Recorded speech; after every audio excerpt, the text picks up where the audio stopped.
my fellow comic book collectors, it's Alan, the Comic Collector Geek, and this is part 12 of this unboxing. And we're getting into pretty much all the slabs. The next 3 videos will be all slabs, basically.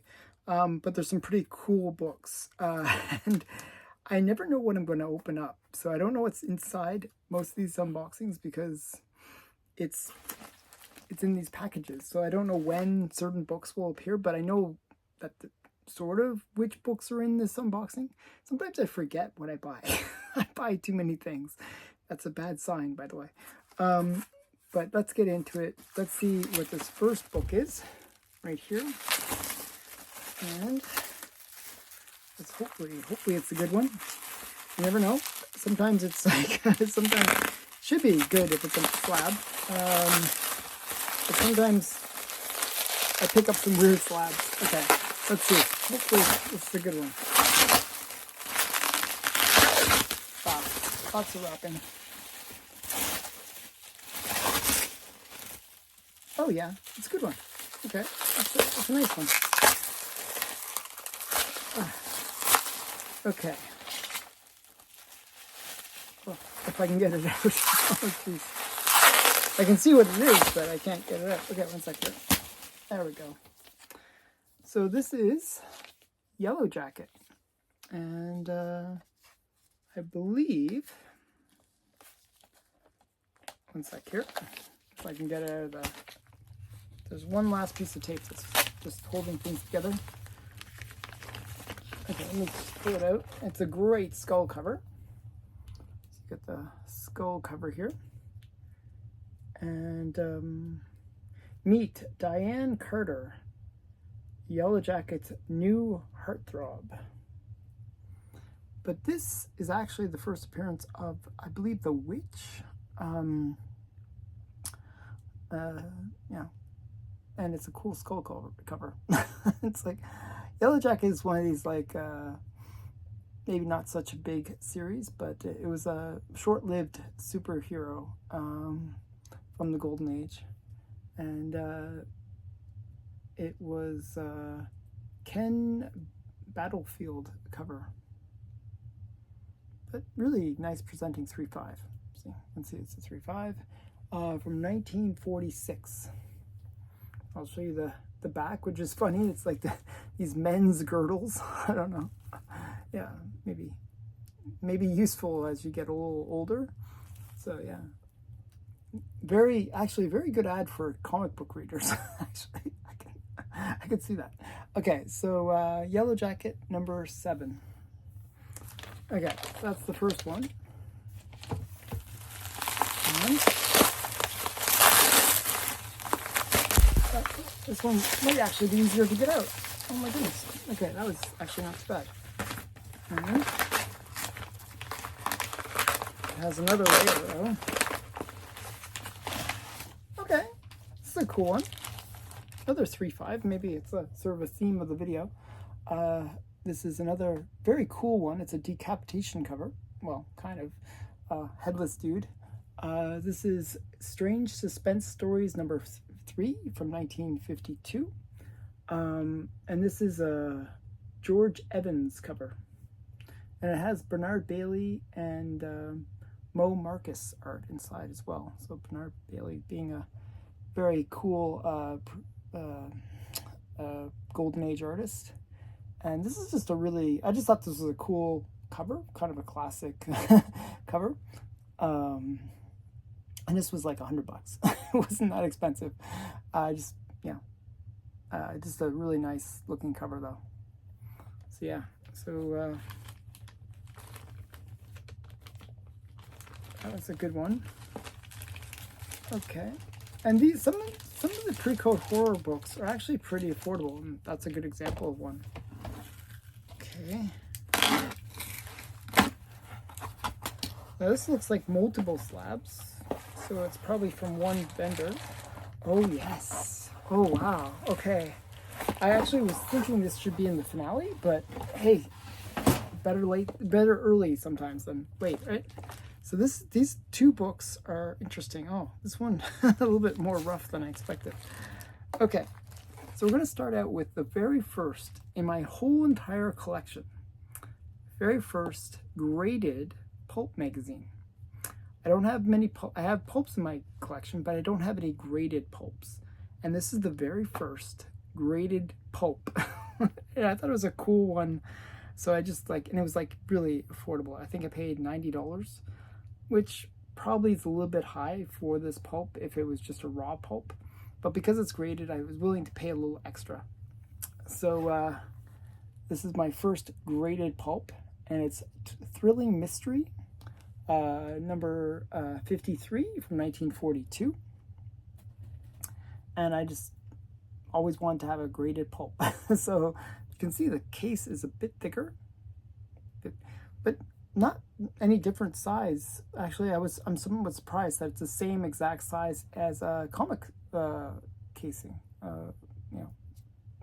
Actually, it almost looks exactly the same size as a comic, which is weird.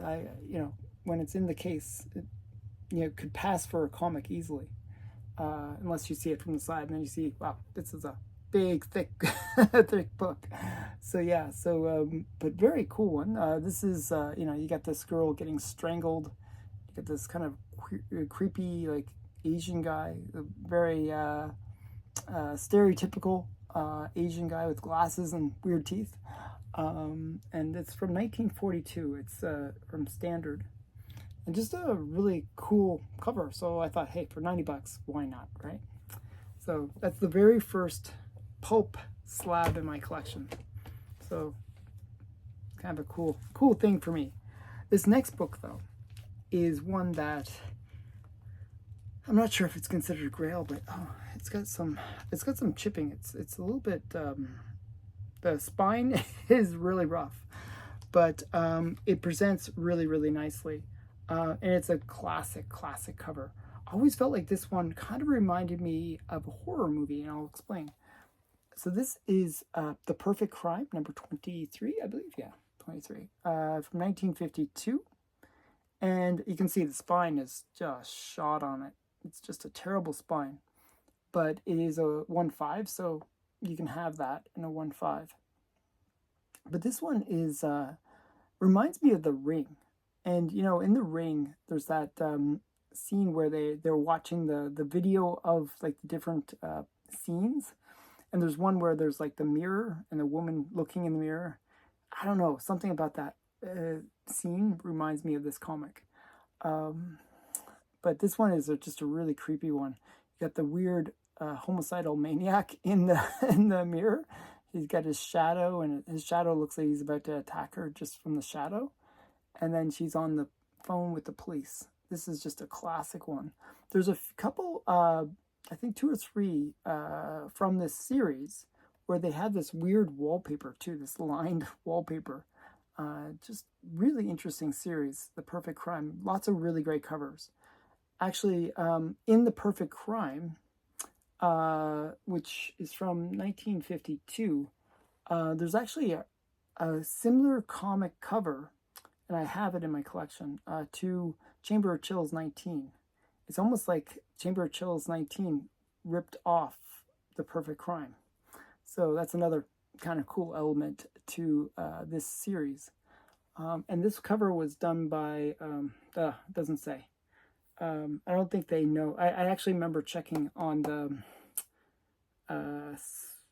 Grand Comics database, and they don't say who did the cover.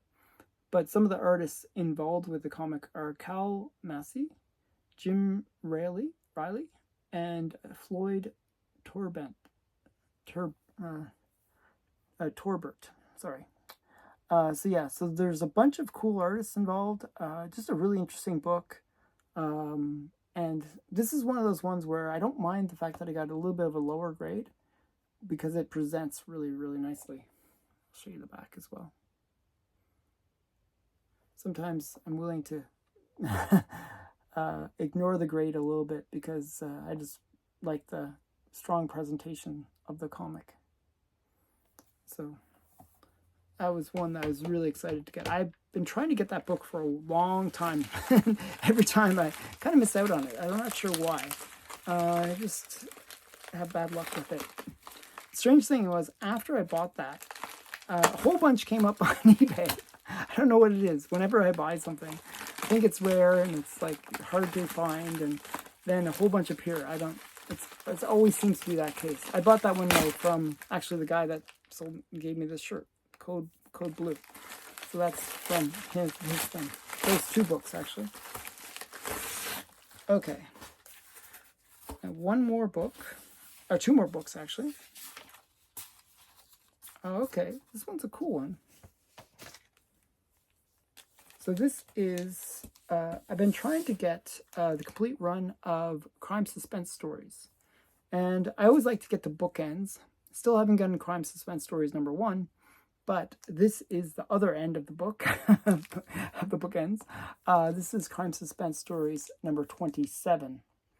And this is actually kind of, when I say bookends, it's kind of relevant because this is like a woman in a library. It looks like a library, and then she's removing the book, and then she sees this crazy guy behind the book. So really just a cool cover. I think it's a Johnny Craig cover, or is it? Who is it? Oh, Jack Kamen cover. Oh, even better. So Jack Kamen cover, and this is the last issue of the series of crime suspense stories. And it says, new trend, crime and horror checklist. Last issue. So they give you the checklist in the very last issue. That's kind of funny. And then you can win prizes on the back. Okay, now the last book is a big one. Actually, all of these have been pretty good books.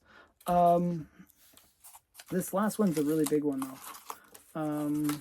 Actually, recently was at the time of recording this, it was on my hot list.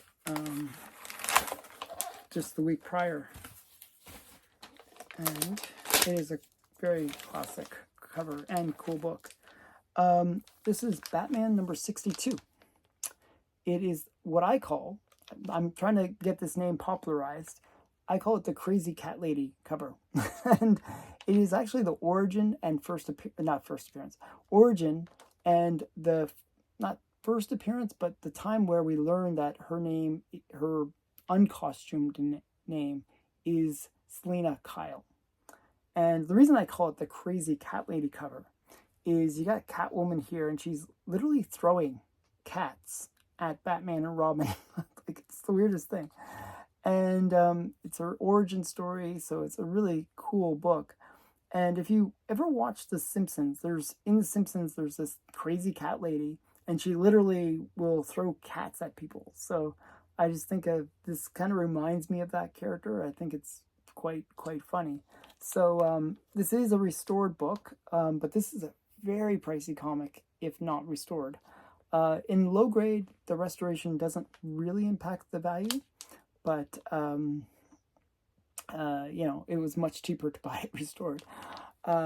This one, restoration includes small amount of color touch on the cover, tear seal to cover, slight moderate C2, which means amateur semi-moderate restoration. And as I said, it's the origin of Catwoman, Catwoman's name revealed as Selina Kyle, a Catwoman cover and story. It's just a really cool one. It's actually my favorite Catwoman cover, just because it's Crazy Cat Lady cover. I just really love it. I think it's so cool. There's a couple others that I really like too, but I just like this one for that Crazy Cat Lady element. So what did you think? Some pretty big books, actually. I hope you enjoyed them. Stay tuned. There's some bigger books coming up, actually. And thanks for watching. Bye for now.